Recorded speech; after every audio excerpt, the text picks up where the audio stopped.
Operation കഴിഞ്ഞിട്ടും എന്തുകൊണ്ടാണ് varicose vein വീണ്ടും വീണ്ടും വരുന്നത്? എൻ്റെ ഒപിയിൽ ഈ അടുത്ത ഒരാൾ വന്നതാണ്. അയാൾ 2 പ്രാവശ്യം വെരിക്കോസ് വെയിൻ ഓപ്പറേഷൻ ചെയ്തു. പിന്നെയും ഞരമ്പ് ഇങ്ങനെ തടിച്ചു വരുന്നത്. എന്താ ഡോക്ടറെ ഇതിന് കാരണം? ഫുള്ള് ടെൻഷനായിട്ടാണ് അവർ ചോദിച്ചുകൊണ്ടിരിക്കുന്നത്. ഓപ്പറേഷൻ കഴിഞ്ഞിട്ടും വീണ്ടും വെരിക്കോസ് വെയിൻ വരുന്നത് അത് ഓപ്പറേഷൻ പരാജയമായതുകൊണ്ടല്ല. ആക്ച്വലി അതിന് കുറച്ച് കാരണങ്ങളുണ്ട്. വെരിക്കോസ് വെയിൻ ഓപ്പറേഷൻ കഴിഞ്ഞാലും ചിലപ്പം പുതിയ ഞരമ്പുകൾ ഉണ്ടാക്കാം. നിയോവാസ്കുലറൈസേഷൻ എന്ന് പറയും. അപ്പോൾ പുതിയ ഉണ്ടാക്കുന്ന ഞരമ്പുകൾ ചിലപ്പം വെരിക്കോസ് വെയിൻ ആയിട്ട് മാറാം. അതല്ലെങ്കിൽ നമ്മളെ ജനിതക വ്യത്യാസം, ചില ആൾക്കാർക്ക് വെരിക്കോസ് വെയിൻ പെട്ടെന്ന് വരാം. പുതിയ വാൾവുകൾ പെട്ടെന്ന് കേടുവരാം.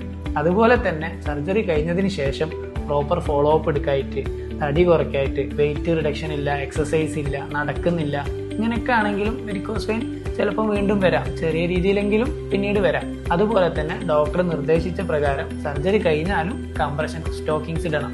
കുറച്ച് കാലത്തേക്കെങ്കിലും കംപ്രഷൻ സ്റ്റോക്കിങ്സ് ഇട്ടിട്ട് വേണം നടക്കാൻ. വെരിക്കോസ് വെയിൻ സർജറി കഴിഞ്ഞ് എന്ന് വിചാരിച്ചാൽ അതൊരു ശാശ്വത പരിഹാരമാണെന്ന് വിചാരിക്കരുത്.